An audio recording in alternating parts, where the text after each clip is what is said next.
For nearly 25 years, I wandered.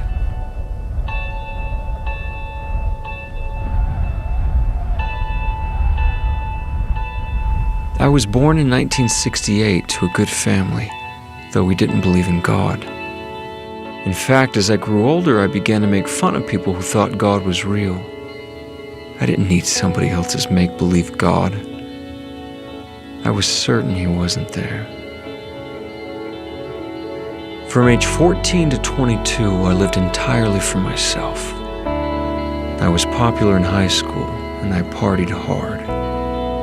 I even won 2 state basketball championships. By age 18, I had a full-ride scholarship to play college basketball. I felt like I was on my way. But 4 years later, it all came crashing down.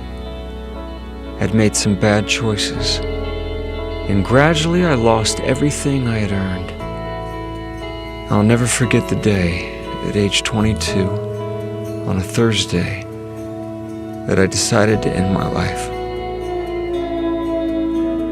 I sat in the school cafeteria that day, thinking about how I was going to do it, how I would spend my last weekend on Earth, when I overheard 2 girls at a nearby table talking about fasting and prayer. I interrupted, asking them what fasting was.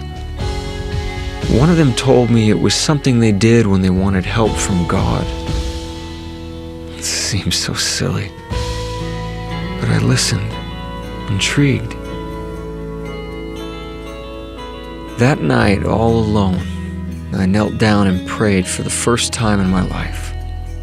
I told God that I was going to fast, that I'd go without food and water for 24 hours, but that I wanted Him to show Himself to me. So I fasted. And for the first time in 8 years, I went without drugs and alcohol. But by the next day, nothing had happened. I didn't want to end my life anymore, but God never spoke to me. So I forgot about the whole thing. I knew He didn't exist. I went on with my life. And then oddly, a month later, an old friend called inviting me over. A friend I hadn't seen in 5 years.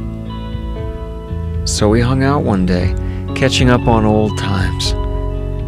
When out of the blue he said, "Todd, I don't know how to tell you this. I was scared to even invite you over. But yesterday I had a strong impression from God to call you. And God impressed me to tell you that He needs you on His side. Today." I was speechless. Was God real? Had He answered my prayer? Had He sent someone to me? I couldn't believe it, but He had.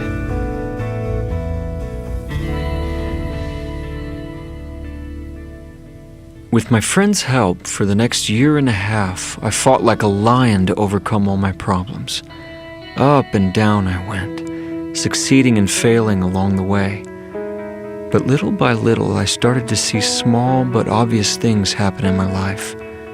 The answers to questions that had long bothered me began to be revealed. Slowly, things started to change. Finally, I decided to attend church. One day, someone there reached out, inviting me to a church-sponsored picnic. I felt a bit awkward about it, but I decided to go. It turned out to be the straightest party I'd ever been to. No drugs, no alcohol, silly games for the kids everyone had brought. And then we had lunch, and someone wanted to pray over the hot dogs. I thought it was strange, but I bowed my head and closed my eyes. And then my life changed. 2 years after that initial fast and prayer, 700 days after I had pleaded with God in my closet, I felt something I had never felt in my life. Something 20 times stronger than any drug I'd ever taken. It was as if someone were hugging me, as if someone were telling me I was home, that these people were good, and that I needed to be with them, that God was there, and that He knew me by name, and that He loved me. I had always thought that if God were to manifest Himself to me, that He would come down in a lightning bolt, or in a great clash of fire. But I learned that day at the picnic that I was wrong. I realized that it is part of our condition as mortals to sometimes feel as though we are surrounded by darkness. But even though we may feel lost, that God promises to illuminate the way before us, no matter how long it takes. For 2 years, God had nurtured a questioning soul. Little by little, He had given me as much as I could handle, until the day I was humble enough to hear fully what He wanted to tell me. I also learned by my own experience that spiritual light rarely comes to those who merely sit in darkness, waiting for someone to flip a switch. It takes an act of faith to open our eyes to the light of Christ. 20 years later, I still don't know everything, but I now know who I am.